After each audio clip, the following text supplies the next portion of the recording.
evening, Mr. Chan. Good evening. I have some questions for you. It's just for school purposes. So, first, what is your business? My business is poultry, chicken poultry, mga manok. Okay. So, first question is, how did you start your business? Pwede naman Bisaya ba? Yes, yes. Savings, akong kapital, then asking ko sa mga expert nga, so pag-start nga na, nag-yuta, bitaw. Then, dito na dayon, sunod na rin dito dayon, momentum. Second question is, why did you choose this kind of business? Para sa ako, muning murag safe, one of the safe businesses out there. Kita mangaon kita itlog, manok or sa panadya, mangaon kita gutmon gyud ang tao. So para sa ako murag one of the safest business nga pwede na ako masudlan. So muna akong gisudlan. Question number 3 is, who are your target customers or target market?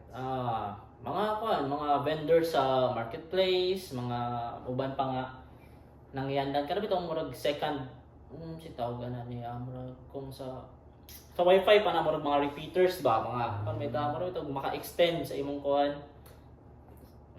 The fourth question is, how do you attract your target customers? Siguro lower price and higher quality, something like that. About this question also is, what are you or who are your competitors?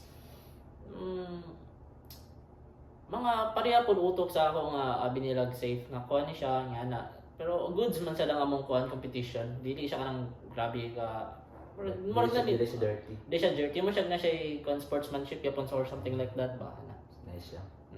So what do you think are your competitive advantages over your competitors? Akong drive nga ipadako pa siya So, number 7 is, what are the common challenges or problems you have encountered in your business? Kung kanang mga usahay ka ng dili na mga unforeseen accidents, butang na to bagyo, mga sakit sa manok, usahay na mga awat or something yun. So, yeah.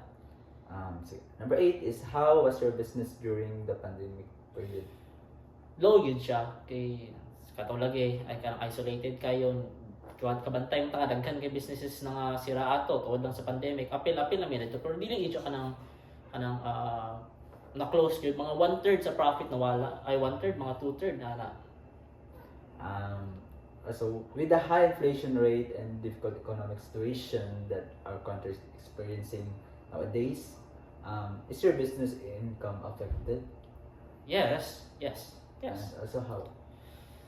Pagpadako sa inflation, madako sa lang presyo, reklamo mi ng mga customer, reklamo mi ng mga vendors nga, taas man kayo. Syempre, amo gyud na ikaw ipasabot sila nga, ni taas man ang inflation, mataas gyud ang amo agyapon. Alang nga ang botato ang mapalit sa sardinas kay mga 30 na nya akong itlog ra gyapon kay mga utsor, unsa ba lain na sa kayo. Murag kami na sa nang kuan, lugi na sa kayo. So, what are the motives what are your motives in your entrepreneurial journey? To be independently free financially and guro. So number 11 is, being an entrepreneur is relaxed and easy. Is it true or false? Dili kay daghan gyud mo na nauna na.